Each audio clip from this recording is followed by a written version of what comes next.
We're laying the action on thick for episode 17, with a first look at the steal 'em up carjack streets before getting into the ring with Touch KO and taking on some metallic warriors in the very shiny looking IO. Then it's on with our usual triplet of reviews, this week with Flight Control, Galaxy on Fire and Wolfenstein Classic 3D. So peel them peepers, pay attention and stand by for transmission. Credit crunch or not, the last place you want to borrow money from is the mob, mostly because the appreciable interest on a loan shark loan often includes kneecaps and other body parts. In Carjack Streets, you start the game 1 million in the red, and seeing as you have chosen to bank with the local Don, you have to find the money to pay him back any way you can or face a grisly end.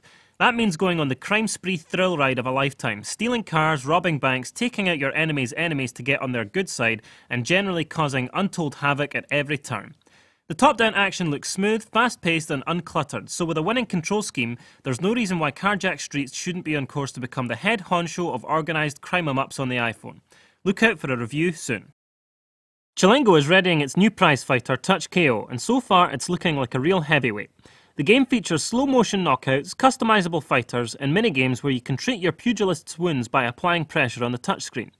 The game is visually tight with detailed 3D characters and textures that stand up to close-up inspection. There's little clue as to how the control scheme will work, which is a worry given that Touch KO necessitates full 3D movement and an array of attacks. But publisher Chilingo hasn't put a foot wrong on iPhone yet, so hopefully it's betting on the right fighter with Touch KO. As ever, a review is on its way. From KO to IO, and another one of Chilingo's great hopes for iPhone success, this time in the platform shooter realm. Already well known on Mac and PC, IO is unique in that though you can only move on a 2D plane, enemies can still attack from 3 dimensions, requiring a 2.5D approach to play.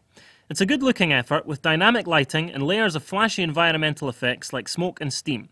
Hopefully the original's polish won't be lost in translation to the App Store. We'll be keeping an eye on this one, stay tuned for more info when we have it.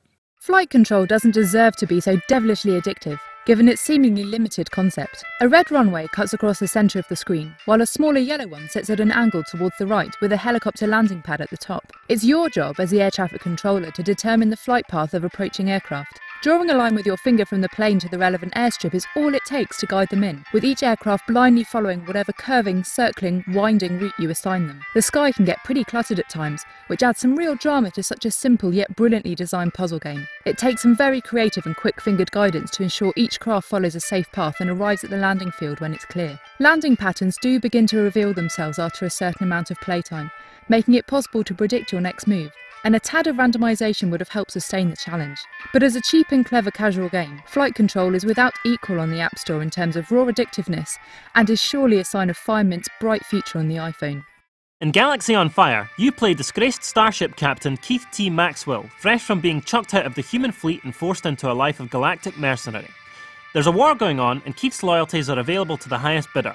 Positioned between two massive opposing forces, there's a universe of opportunity for the skilled soldier of fortune. You'll clear space debris, escort wanted aliens to their homeworlds, back up human fighters as they attack enemy convoys, and generally get busy in the interstellar conflict. Both touch and tilt controls are slick, and getting a target in your sights is easy and accurate. Annoyingly, enemy ships are unfairly skilled and will often turn on a hairpin, burning a laser into the back of your head quicker than you can say Top Gun. Also, though Galaxy on Fire is gorgeous for the most part, the backgrounds often judder, stretch and shake as you zip through 3D space. It's these feelings that make perseverance through the game's laborious early training stages tough to endure, which is a shame, as after this, the deep and enjoyable questing the series is famous for takes centre stage. Galaxy on Fire feels like it's been rushed to release with the intention of fixing it after a prolonged public beta test. In its current state, it's an update short of the high bar set by its mobile cousins.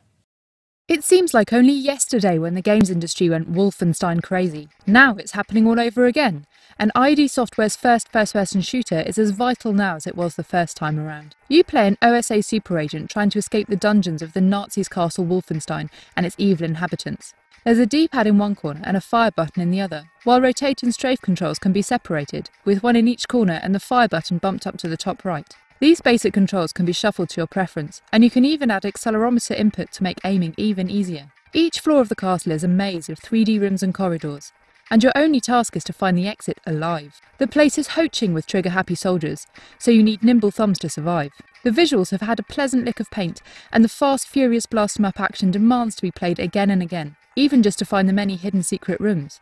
Wolfenstein Classic is a vital piece of gaming history, brought back to life on an equally vital current generation platform and worth any gamer's time. Thanks for watching the Pocket Gamer iPhone Gaming Podcast. If you're looking for more iPhone gaming news, reviews and features, you can download the Pocket Gamer iPhone application from the App Store. Or just point your Safari browser at www.pocketgamer.co.uk/iPhone. Better still, why not subscribe to this very podcast, which can be found under Games and Hobbies in the podcast section of iTunes. That's it for now, so until next time, happy Pocket Gaming.